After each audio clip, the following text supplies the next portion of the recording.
जय हिंद दोस्तों, कैसे हैं आप सब।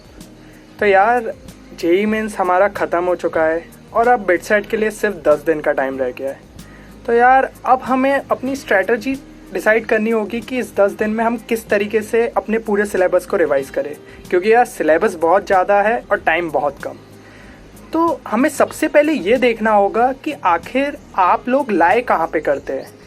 इससे मेरा मतलब है कि अभी तक आप मॉक टेस्ट में कहाँ कितना स्कोर कर रहे हैं, उस रेंज में हम डिसाइड करेंगे कि आपको क्या स्ट्रेटजी रखनी चाहिए और उस हिसाब से हम लोग तैयारी करेंगे। सबसे पहले मैं उन स्टूडेंट्स के बारे में बात करना चाहूँगा जिनका स्कोर अभी 250 से नीचे आ रहा है। तो यार हमें एक चीज़ समझनी होगी कि कहीं ना कहीं आप लोगों के कॉन्सेप्ट्स अभी वीक है। तो आपको उन चैप्टर्स को देखना है जिनमें आपके कॉन्सेप्ट्स वीक है और एकदम डिटेल में जाने की जगह आपको जस्ट उसका ओवरव्यू लेना है। आपको ये देखना है कि हम फॉर्मूलेस को क्वेश्चन में कैसे अप्लाई करते हैं, क्या हमारा मेथड रहता है आंसर तक पहुंचने का।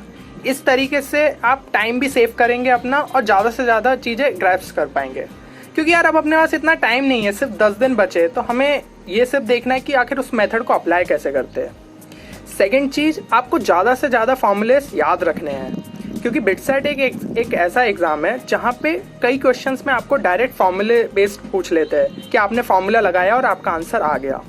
तो इसके लिए सबसे अच्छा तरीका है कि आपकी नज़र जहाँ पे पड़ती है, जैसे दीवार हो गई, अलमारी हो गई, वहाँ पे आपने फॉर्मूला शीट्स चिपका ली और दिन में 2-3 बार उसे रिवाइज़ कर लिया और सोने से पहले एक बार सारे फॉर्मूलेस को फिर से रिवाइज़ कर लिया। इससे आपको ज़्यादा से ज़्यादा फॉर्मूलेस याद रहेंगे।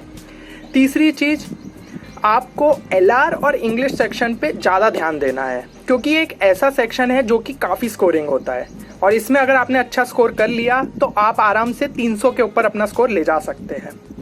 चौथी चीज़ कि अब आपको मॉक टेस्ट सॉल्व करने से ज़्यादा अपने कॉन्सेप्ट्स को बिल्ड करने की ज़रूरत है, क्योंकि यार अभी अपने पास इतना टाइम नहीं है कि हमने मॉक टेस्ट भी कर रहे, फिर उनका एनालिसिस कर रहे और फिर अपने कॉन्सेप्ट्स भी सुधार रहे।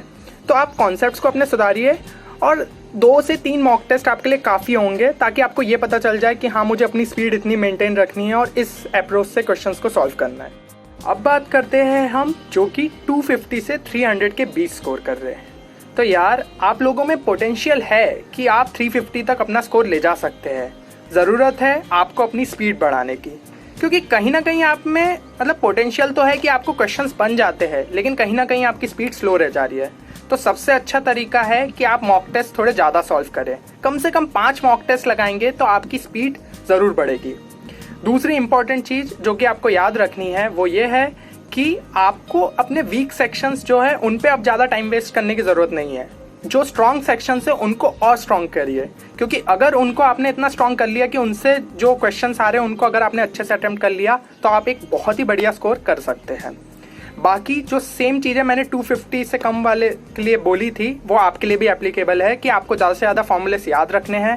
वही चीज़ कि अलमारी पे चिपकाइए, दीवार पे चिपकाइए और उनको ज़्यादा से ज़्यादा बार रिवाइज कर लीजिए।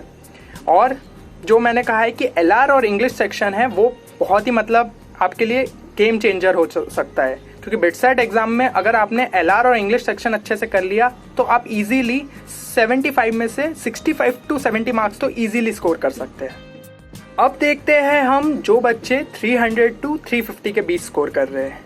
तो यार सबसे पहले तो आप काफ़ी बढ़िया कर रहे हैं और अब आपने अगर थोड़ा सा एफर्ट डाल दिया ना तो आप इजीली 370, 380, 390 तक स्कोर कर सकते हैं। तो यार आपको मेन चीज़ ये ध्यान रखनी है कि अब जो आपके वीक सेक्शंस है ना उनको आपको स्ट्रॉन्ग करना है, क्योंकि ये आप जितना स्कोर का एम कर रहे हैं ना 370, 380, उसके लिए आपको हर सेक्शन स्ट्रॉन्ग होना चाहिए आपका। इसलिए आप अपने वीक सेक्शंस पे अभी थोड़ा ज़्यादा एफर्ट डालिए और उनको स्ट्रॉन्ग में कन्वर्ट कीजिए। ज़्यादा से ज़्यादा उनके क्वेश्चन सॉल्व करिए, टाइमर लगा के उनके क्वेश्चन सॉल्व करिए ताकि आपकी स्पीड भी बढ़ेगी। सेकेंड चीज़ जो कि आपको याद रखनी है कि आपको कम से कम 5 मॉक टेस्ट तो लगाने ही हैं और उनकी मदद से आपको ये देखना है कि आपसे कौन से सेक्शंस में अभी भी दिक्कत आ रही है आपको, कोई चैप्टर्स है जो कि स्पेसिफिक आपको अभी भी दिक्कत दे रहे हैं तो उन पे ज़्यादा जोर दीजिए। सेकंड, आपको ये पता चल जाएगा कि भाई मुझे फिज़िक्स में मैं ज़्यादा अच्छा स्कोर कर पा रहा हूँ तो आप उससे ही मेन एग्जाम में फिज़िक्स से स्टार्ट कर सकते हैं, या आपको केमिस्ट्री ज़्यादा कंफर्टेबल लग रहा है तो आप केमिस्ट्री से स्टार्ट कीजिए। तो ये चीज़ आपको हेल्प करेगी कि आप पेपर में आपको क्या स्ट्रेटजी फॉलो करनी है वो भी आपको मदद मिलेगी उससे। चलिए अब आते हैं उन बच्चों पे जो 350 से ऊपर स्कोर कर रहे हैं।